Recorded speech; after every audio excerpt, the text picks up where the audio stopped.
Hello everyone, my name is Robert, and in this video I'll be discussing the four major macromolecules that you'll come across in your time studying biology.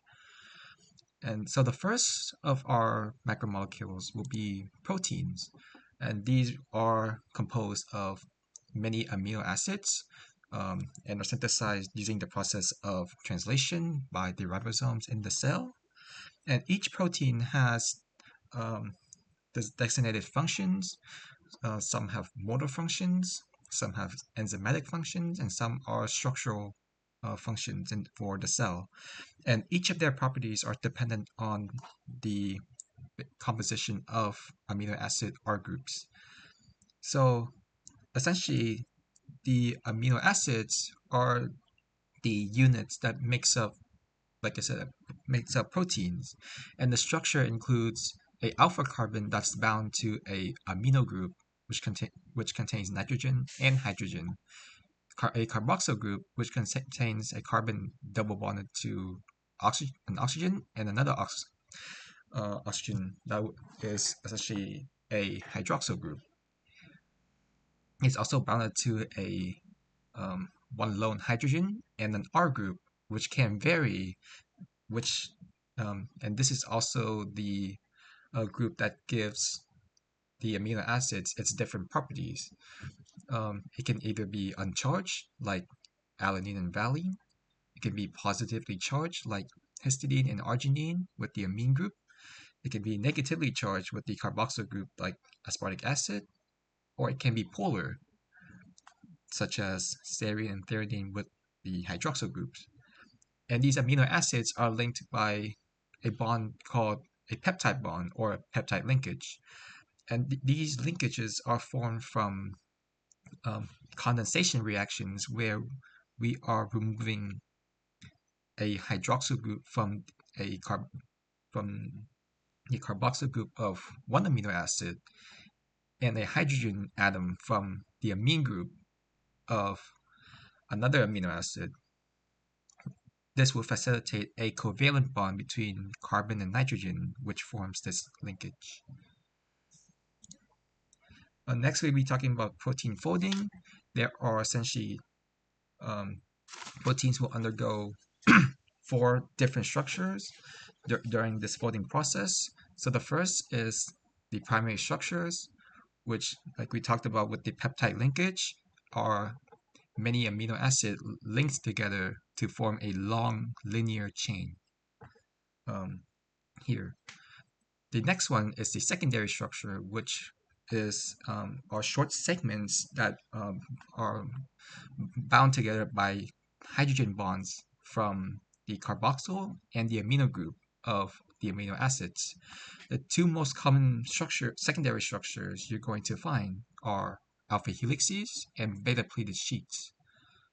Next are tertiary structures where these helices and sheets are going to be interacting with each other through the hydrophobic interactions, which are facilitated by amino acids with nonpolar properties like alanine and valine. And last but not least are quaternary structures, which are various subunits, or rather protein subunits, that are interacting together using different R groups to form a more complex structures. The next major macromolecule is carbohydrates. They are composed of mainly hydrogen, carbon, and oxygen, and they come in two different configuration: the D configuration and the L configuration. Typically, a D configured carbohydrate will have the hydroxyl group on the same side as the methyl group, as we see here. And the L configuration will be the opposite, will have the hydroxyl group on the opposite side. And typically, the D configuration will be the most common one you see during your time studying biology. Another configuration includes the alpha and beta anomers. These are essentially linkages between two sugar monomers. As we see here, a alpha glycosidic bond will pertain a U shape, while a beta glycosidic bond will contain some sort of a S shape. And the functions of these are that alpha bonds are used for storage and really tight packaging of these sugars, while beta glycosidic bonds are easier for breaking and accessing energy for the cell. And carbohydrates are oftentimes can come as monosaccharide, which is essentially only one molecule of sugar, disaccharide, or two, oligosaccharides can form from by using 3 to 10 sugar monomers, and polysaccharide is more than 10 sugar monomers linking together. Next is lipids, and these take the form of long hydrocarbon chains, and there are essentially two types of these lipids. The first one is saturated, where you will see no conjugation between the carbons, which means there's no double bonds within the structure. Unsaturated do have at least one double bond, as you can see here in this picture.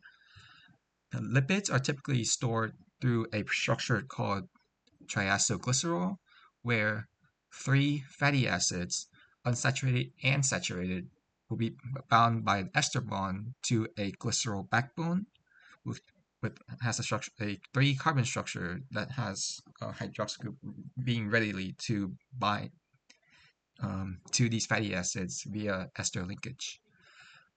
In addition, because without a conjugation like in unsaturated acid, saturated fatty acids or lipids have a really high melting point due to the hydrophobic interactions being very, very strong between um, each of these saturated molecules. And lipids are extremely important in the cell in the production of phospholipid bilayers. And the typical structure includes a hydrophilic head, and hydrophilic is used to refer to being the ability to interact with water or water soluble, and a hydrophobic tail, which are water-hating molecules and are formed from these fatty acids. And these phospholipids will help form the membranes of most of the cells we are going to see across biology. Within these phospholipid bilayers, we also have cholesterols, which helps maintain the membrane's integrity of the cells. And lastly, we have nucleic acid, which help compose the genetic code for all living organisms, including plants. Its overall structure includes a phosphate backbone, a sugar, and nitrogenous base. These nitrogenous bases have two different types. The first one being purines, which contains two rings, and pyrimidines, which contains one ring. And these nucleic acids, especially RNA, are often read from a 5' to 3' direction. And speaking of each unit of the nucleic acid, when a nitrogenous base is bonded to a sugar, we will call that a nucleoside. However, if we added a phosphate group to the sugar, now that will become a nucleotide. And more nucleotide can be bound through a ester bond between the phosphate group and the next sugar of the next nucleotide to form the nucleic acid. There are essentially two types of nucleic acid found in living cells. Those two are DNA and RNA. Even though they are considered nucleic acid, they are different structurally. DNA are formed using deoxyribose, where they do not have a hydroxyl group in the 2' carbon. The prime here is referring to the position of of carbon within the sugar ring of ribose. They also use um, a different nitrogenous base from RNA, which is thymine, and they comes in the form of a double helix, and these double helixes are anti-parallel to each other.